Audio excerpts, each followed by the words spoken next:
7h20 ce dimanche matin, le départ est particulièrement tôt pour l'entame de cette 77e édition du Dauphiné, la faute à un autre événement sportif majeur.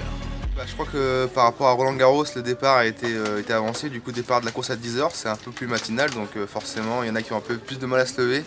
Mais bon, pour Mathieu et Pierre, pas de soucis, donc nous on est là, on est présents à l'heure, donc on attend les collègues. On est parti.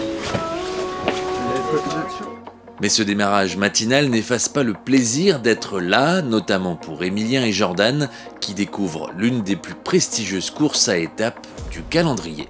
J'ai pas pu faire l'année passée parce qu'on n'était pas pris. Donc cette année, je suis content d'être là et de découvrir cette course. C'est quand même une course mythique en France, un peu comme Paris-Nice, mais je pense que ça me correspond mieux vu que c'est un peu plus tard dans l'année et montagneux, on va dire. Donc ouais, c'est une belle course et on a un très gros plateau. Je pense que c'est un très bon point de passage pour le Tour de France, donc je suis content d'être là et de découvrir ça. Ouais. Merci Pierre. Bonjour Pierre. Bonjour.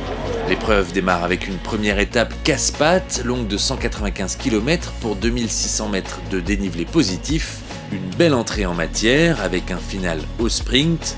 Enfin ça, c'est ce qu'Emilien espère. Ça c'est moi des étapes que j'apprécie, avec un peu de difficulté avant le sprint.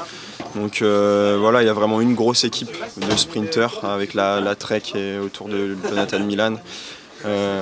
Voilà, on va faire au mieux pour être au plus proche d'eux. Faire attention dans le final s'il n'y a pas des mouvements quand même. Et puis ensuite, en espérant un beau sprint.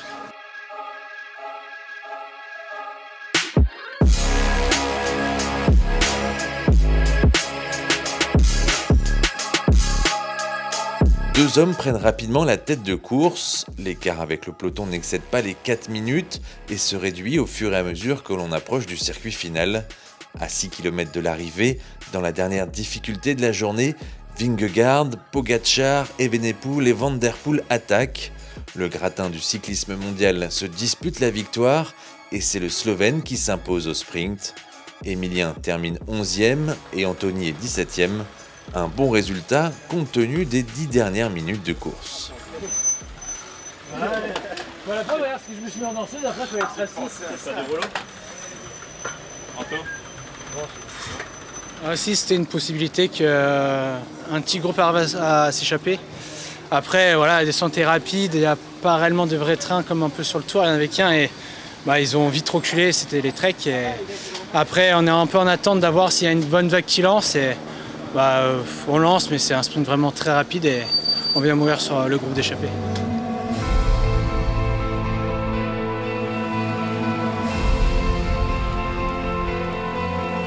Demain, l'étape vallonnée de 204 km entre Prémila et Issoire devrait constituer un beau terrain de jeu pour les baroudeurs, mais peut laisser une chance aux meilleurs grimpeurs parmi les sprinteurs.